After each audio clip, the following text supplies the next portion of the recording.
मैं सबसे पहले बताता हूँ, जब पहले दिन बछड़ी पैदा होती है तो पहले दिन बछड़ियों की केयर हम लोगों को कैसे करनी चाहिए ताकि उसकी मॉर्टेलिटी कम से कम हो और वो बिल्कुल हेल्दी रहे।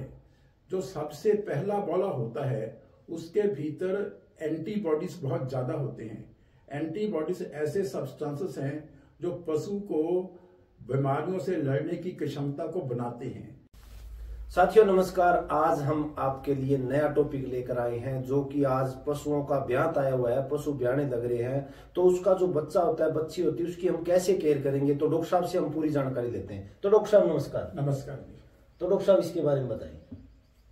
ये प्यारे किसान भाइयों, जो बछड़ियां आजकल पैदा हो रही हैं, क्योंकि हम लोगों की मैक्सिमम टेंडेंसी क्या होती है कि सेक्स सीमन यूज करके सभी पशुओं के बछड़ियां पैदा हो और नर बच्चे कम ही पैदा हो। लेकिन जब हम बछड़ी पैदा करने के लिए इतना अच्छा सीमन का उपयोग करते हैं, इतना कॉस्टली सीमन का उपयोग करते हैं, तो हम लोगों की ये भी जिम्मेवारी बन जाती है कि उन बच्चों का बहुत ध्यान से हम लोग उसको पालने की प्रक्रिया को अडॉप्ट करें।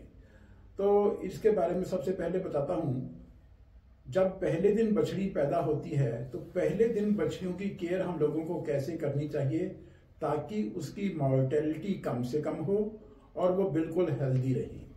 तो सबसे पहले जब बछड़ी का जन्म होता है, सबसे पहले जब बछड़ी पैदा होती है, उसका जन्म होता है, तो हम लोगों को उसको सांस की प्रक्रिया को बहाल करना होता है। नॉर्मली जब बच्चा पैदा होता है, पहले पानी का एक वाटर बैग आता है, वो टूट जाता है, फिर उसके बाद दूसरा पानी का बैग आता है, और फिर जब वो टूट जाता है तो उसके भीतर से बच्चा बाहर आता है। लेकिन कुछ एक केसेस में ऐसा होता है कि दूसरा वाटर बैग टूट जाने के पश्चात उसका कुछ पानी पशु के मुंह के अंदर चला जाता है या कुछ उसके नॉस्ट्रिल्स के भीतर चला जाता है। और अगर ये पानी अंदर चला जाता है और बच्चा पैदा करने में थोड़ा सा टाइम लग जाता है, तो कई बार इस पानी के अंदर पड़ने के कारण सांस की प्रक्रिया बहाल नहीं हो पाती, और अगर सांस की प्रक्रिया बहाल नहीं हो पाती तो कई बार बच्चे की मॉर्टेलिटी हो जाती है, बच्चे की डेथ हो जाती है। तो आप सभी लोग किसान भाइयों से ये है, जब भी बच्चा पैदा होता है, नॉर्मली हम लोग क्या करते हैं, उसके नाक को सिक्यूज करते हैं, उसके मुंह के अंदर उंगलें डालते हैं, कानों में फूंके मारते हैं। इन सब का मकसद केवल एक ही होता है कि उसके मुंह के भीतर या उसके गले के भीतर अगर कोई जाल फंसा है, अगर कोई पानी फंसा है, वो निकल जाए। लेकिन अगर पानी इन प्रक्रिया के कारण नहीं निकल पाता तो आप लोगों को सबसे पहले बच्चे को उल्टा लमका देना चाहिए। उसकी पिछली टांगें ऊपर हो, उसका मुंह नीचे हो और उसकी अगली टांगें नीचे होनी चाहिए। तो ग्रेविटेशन के अंतर्गत वो ऊपर वाला पानी अपने आप ऑटोमेटिकली नीचे आना शुरू कर देता है, और आप लोग उसके नाक को थोड़ा सा सिक्यूज करते रहिए, मुंह के भीतर भी उंगली डालते रहिए, जितना भी पानी होगा वो सारा निकल जाएगा। लेकिन उसके बाद जब सारा पानी निकल जाता है तब भी हम लोग बच्चे को लिटा देते हैं, लेकिन उसको लिटाना इस हिसाब चाहिए ताकि उसका पिछला पार्ट ऊपर रहे और अगले वाला पार्ट नीचा रहे, ताकि उसको स्लांट पे लिटाते हैं ताकि अगर कोई थोड़ा बहुत पानी बचा है वो भी निकल जाए। लेकिन अगर इस प्रक्रिया के बाद भी बच्चे को सांस नहीं आता, तब हम लोगों को उसकी चेस्ट दबानी पड़ती है। 4-5 बार उसकी चेस्ट को दबाया जाता है, तो इसके बाद उसकी सांस की प्रक्रिया बहाल हो जाती है। तो अगर सांस की प्रक्रिया एक बार बहाल हो जाती है तो फिर उसके बाद ऑटोमेटिकली बच्चे का सर्वाइवल चल जाता है। लेकिन दूसरी बात, जब रेस्पिरेशन रिस्टोर हो जाती है तो दूसरा सबसे बड़ा स्टेप क्या होता है, उसके नेवल कॉर्ड का ट्रीटमेंट करना, जिसको आप लोग नाड़ुआ बोलते हो। नॉर्मली जब बच्चे की पार्चुरेशन होती है, जो नाड़ुआ अपने आप ही टूट जाता है। लेकिन कुछ एक केसेस में ये नाड़ुआ अपने आप टूट नहीं पाता। लेकिन अगर नाड़ुआ अपने आप नहीं टूट पाता तो आप लोगों को एक सीजर, एक कैंची लेके, लेकिन वो कैंची हम लोगों को स्टेरिलाइज यूज करनी चाहिए। लेकिन अगर स्टेरिलाइजेशन आप लोगों के पास ऐसी सुविधा नहीं है तो आप लोग उस कैंची को बीटाडीन के सोल्यूशन के भीतर 2-3-4 मिनट के लिए उसके भीतर डिप करके रख सकते हो। फिर उसके बाद 2-3 इंच जगह छोड़ के धुन से आप लोग उसको काट सकते हो, और सुबह शाम आप लोग उस कटे हुए पार्ट के ऊपर बीटाडीन का लेप कर सकते हो। अन्यथा अगर अपने आप भी टूट जाती है तो भी आप लोगों की जिम्मेवारी बनती है कि उस टूटे हुए पार्ट का जो किनारा है, ओपन किनारा है, फ्री किनारा है, उसके ऊपर बीटाडीन सुबह शाम लगाते रहो।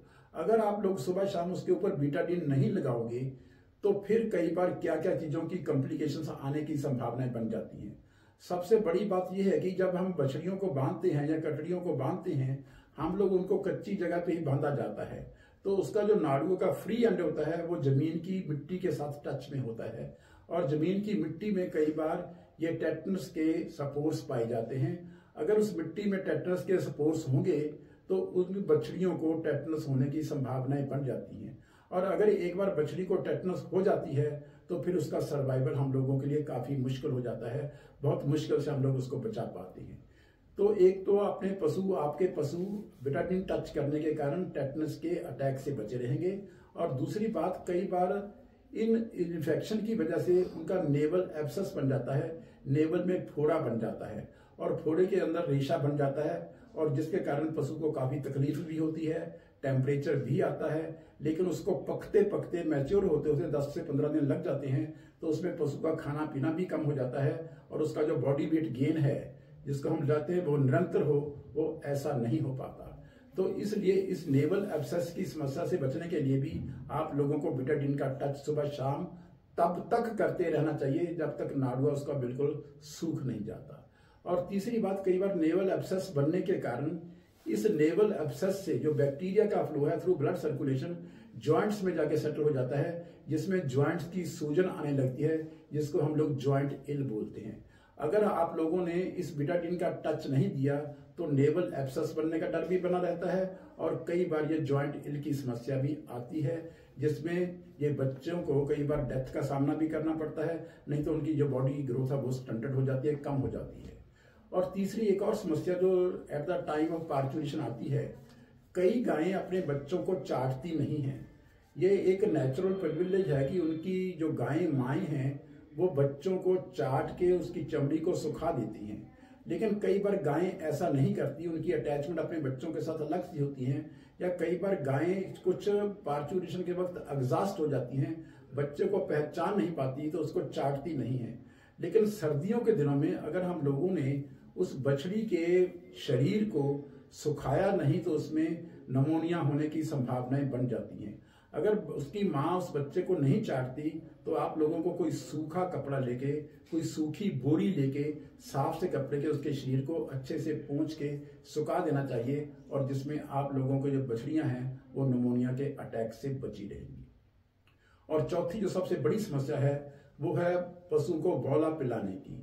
आप सभी लोग जानते हो कि तकरीबन 1 घंटे सवा घंटे के बाद पशु अपने पैरों पे खड़ा होना सीख जाता है, लेकिन हमारे गांव में लोगों की धारणा क्या है कि जब पशु को अगर हम लोग बौला तब पिलाते हैं जब पशु की जेर पड़ जाती है, उस वक्त तक हम लोग पशु को बौला नहीं पिलाते।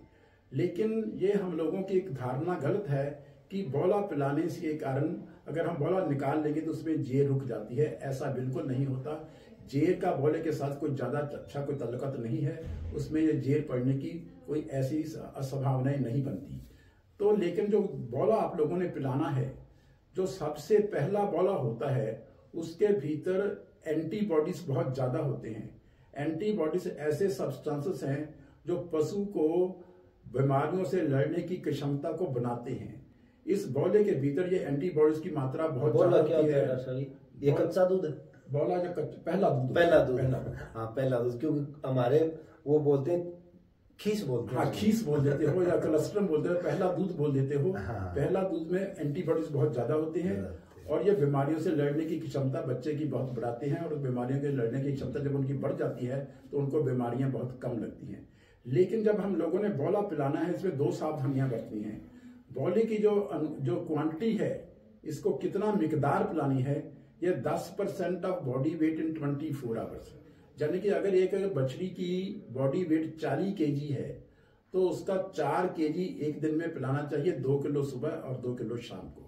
लेकिन दूसरी बात, ये बौला जितनी जल्दी हो सके उतनी जल्दी पिला देना चाहिए, क्योंकि पहले बौले में ये एंटीबॉडीज की मात्रा बहुत ज्यादा होती है। जैसे जैसे टाइम बीता है एंटीबॉडीज की मात्रा कम होती जाती है। और तीसरी बात, अगर जब हम बौला पिलाते हैं जरूरत से ज्यादा पिला देते हैं तो उसमें पशु को कई बार लूज मोशंस लग जाते हैं। और लेकिन अगर आप लोगों ने उससे भी ज्यादा पिलाया तो कई बार इसमें प्रोटीन्स के रिएक्शन के कारण, प्रोटीन्स के कारण इसकी मौत भी हो जाती है। इसलिए जब भी आप लोगों को पशु को भोला पिलाना है, उसकी मात्रा हमेशा 10% बॉडी वेट का 50% सुबह और 50% शाम को रखना है, जिसमें आपके बच्चे की मौत बिल्कुल भी नहीं होगी। लेकिन अगर उनको लूज मोशंस लग जाते हैं तो लूज मोशन लगने के कारण बच्चेदानी के पेट में इन्फेक्शन होने के चांसेस बहुत ज्यादा बढ़ जाते हैं। तो उसमें कई बार इन्फेक्शन होने के कारण पशु को सफेद रंग की मूक, कई बार पीले रंग की मूक, कई बार ग्रीन कलर की मूक, और कई बार उस मूक के साथ उसको खून भी आने लगता है। तब हम लोगों को उसको उन बीमारियों से बचाने के लिए उनका एक अलग से ट्रीटमेंट करना पड़ता है।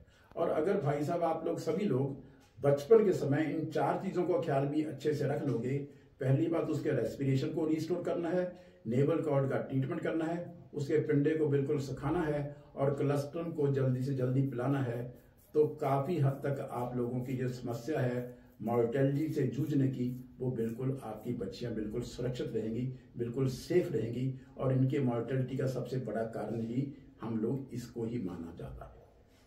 तो साथियों, डॉक्टर साहब ने बहुत अच्छी जानकारी दी है। आप भी इन चीजों का मुझे लगता है कि बहुत अच्छे से आपने सुना है और बहुत अच्छे से आप ध्यान दोगे।